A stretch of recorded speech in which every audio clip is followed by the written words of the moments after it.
Tigers, welcome to a new edition of Tiger Network News. My name is GISSEL. And I'm Caesar. On this week's news, there's playoffs in the Valley. And there will be a special guest joining us soon. I may not know all of you, but my name is Armando Espinosa, and I work at the district office. And I'm the one that does all the adult classes. So if your parents are in English classes, or your parents are attending some of our classes, it's me. Anyway, it's a pleasure to be here. But before we get started with our amazing guest, I want to have Mr. Brown and Ms. Blanca and all the students that were involved with getting all of this ready. I want you guys to stand up, and I want everybody to give them a round of applause. Everybody is ready. Come on, don't be shy. All right, good. Thank you. Anyway, with that, I'm going to hand it over to Ms. Tan, because she's the one that has really worked hard on making sure this happens. So give it up. So here's a little bit about Gary Soto.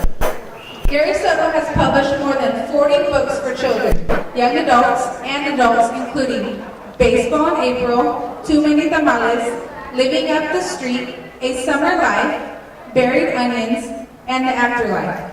He is the author of Oranges, the most anthologized poem in contemporary literature. He has been awarded fellowships from the Guggenheim Foundation and the National Endowment for the Arts 2 times. His New and Selected Poems was a 1995 finalist for both the National Book Award and the Los Angeles Times Book Award. In 1999, he was featured as NBC Person of the Week for his advocacy for reading. His books have sold 4 million copies nationwide and have been translated into French, Japanese, Italian, Korean, and Spanish. The Gary Soto Library Museum is located at the Fresno City College. He lives in Berkeley, California. Gary Soto's new books are Meatballs for the People, Proverbs to Chew On, The Spark, and Fire of It, a Shakespeare-themed play for the high school audience. Tigers, let's welcome Gary Soto. Thank you very much, Maria. Okay. It's good to be in Tranquility. I know that there's some activities after school, including soccer. You're going to play Exeter, and you're going to win. Okay, I know that. And then there's some wrestling that's going to take place in a week. I think it's a week. Is it a week? Tomorrow, mañana. Okay, so we're going to get out there. What's your name, young man? Okay, Felipe is going to wrestle.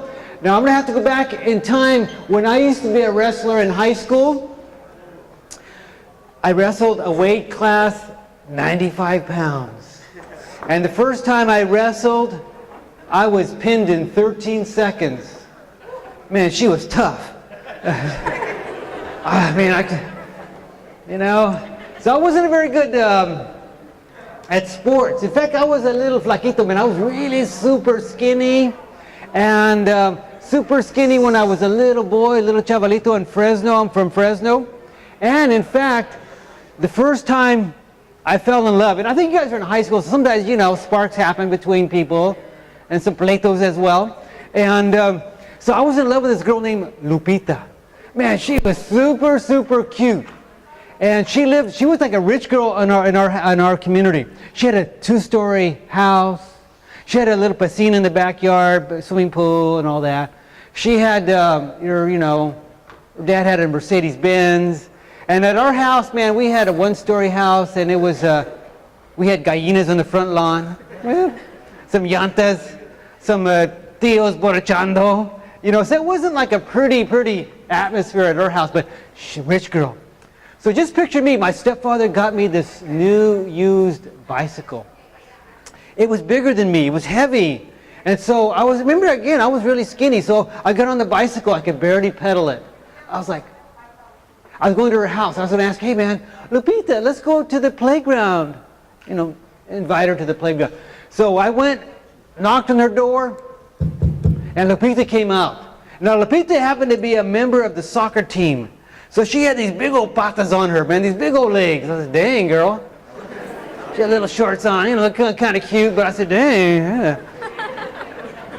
And she said, what do you want, Gary? I said, let's go down to the playground. We'll play a little tetherball, some dodgeball, and some kickball.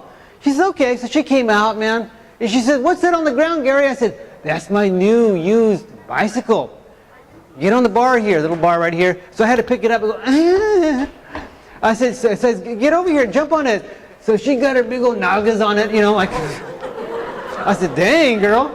I said, but I could barely. So, but luckily for me, she had this big old, beautiful driveway. Kind of had, like, momentum was going. So I was pretty good for about a block and a half, man. And then I couldn't pedal anymore. She was like too heavy. So she says, Gary, get off the bike. So I got off the bike. Gary, come around and get on the bar. So I had to get my little skinny nalgas on the bar and let her pedal me. So I went to City College. And the first year, man, I saw this girl. This is like when you go to college, man, you fall in love. You know, you see someone you're attracted to. Her name was Sandra. I won't say her last name. And I was in love with her. So I asked her. I don't know why I said this. I was 19 years old. You know, you don't do this, man. I asked her, hey, baby, would you like to marry me? And she said, chale, no way, Jose. So I went to the library and began to check out books of poetry in order to repair my heart. And so that's how it starts. You know, sometimes when you were rejected by another person, you might become a writer. First thing first, Mr. Soto, thank you very much for coming out here today. Thank you, Cesar. All right, so first thing first, tell us a little bit about your background and how you grew up. Okay, I grew up in Fresno and grew up in a really kind of super poor area near Highway 99, raisin factory actually, Sun-made raisin. And my grandparents were field workers, and I did a little of that work as well, cotton, beets, grapes, and so on. I was like a playground kid. I just loved to play, and even as an old man, I still like to play. And today I play tennis. All right, so what inspired you to become a writer? I think what inspired me is the music of my generation of the 1960s, and I think we had the most interesting music. I can mention names of groups, but they were all kind of poetic, and so I wanted to do the same thing. My brother was an artist, and I felt there was words inside me, and I decided to try it. All right, so you attended Fresno City College, right? That's right. All right, so tell us a little bit about that experience. Okay, I attended Fresno City College. This was 70 to 72, and in part because I was a very bad student academically. I graduated from high school with a 1.6 GPA, meaning that I wasn't a stellar student. This was 1970, Roosevelt High School, a Rough Rider school. I wasn't doing very well in high school because of different reasons. Some family stuff, some self-doubt. Luckily, my brother was an artist, so we decided to test the waters of being, well, for him, an artist, and me, a writer. Okay. Do you have any words for Tranquility High School? Anybody who wants to be a writer? Anyone who wants to become a writer, don't do it. You go to the poorhouse. No. Actually, writing is an art, and there's different kinds of writing, literary writing, even writing letters to. Principals have to write letters daily, either email forms or professional letters. But writing is an art, and I think you have to stay with it. I'm not going to advocate writing as a career, because that's something wholly different. Yes. But I think polishing your skills as a writer, either in English or Español, those things are really important. And I like writing, and I write letters daily, often on my typewriter and sometimes on my computer. Okay, that's it. Thank you very much, Gary Soto. You're welcome. Wish you the best. Okay. Okay, I appreciate your attention today. You're going to beat Exeter, and you're going to do well in the wrestling match. Where's it? In Sierra, where? Sierra Pacific. Please be nice to each other. I will see you on campus a little later. I know what's for lunch. Spaghetti. Thank you very much. Okay. This week is Valentine's Week. And love is in the air. Let's go check it out. Hi, I'm Chisaki Tere reporting live with the Tiger Network News, and today I'm here with Isaac Mendoza. and we're here to ask Isaac if he believes in love at first sight. I would say I do believe in love at first sight because I remember when Giselle walked into the class in 2nd grade. She walked in with red hair and I just looked at her and instantly knew I was in love with her. And ever since, we've been together since 2nd grade. Yeah, so 9 years going strong. What you gotta say about love? This right now is Mrs. B. Miss B, do you believe in love at first sight?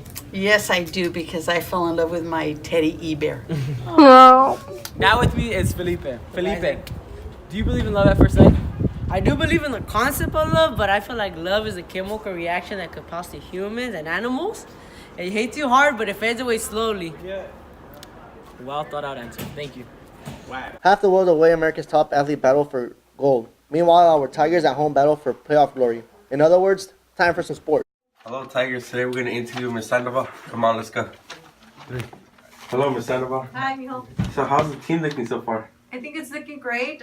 We still need a lot of practice, but as the season starts, I think we'll be fine this year. So have you had a chance to talk to the girls? I talk to my girls every day. I think for me, that's one of the most important roles as a coach, that you need to keep that communication with your players. So how long are tryouts? Tryouts were actually for a week. We had them in the month of January, and now I have my team set for the season. How do they look? They look really good. We still have little things here and there that we have to tweak, but understand that this year is a new team. So we have a lot of work to do for this season. Okay. All right. So good luck to your team this season. All right. Thank you, Mijo. Later, Miss Sandoval. Bye-bye. Hello, Tigers. I'm here with Shanae. So how's the softball team looking, Shanae? It's looking good. We haven't had a full team soccer, so as soon as soccer's over, we have all the girls. So what are your expectations for this season? To teach them softball, to have a winning season, hopefully. Okay. So have you met any of the girls? A few of them. All right. All right. There you go, Tigers. Until next time, Tigers, stay hungry.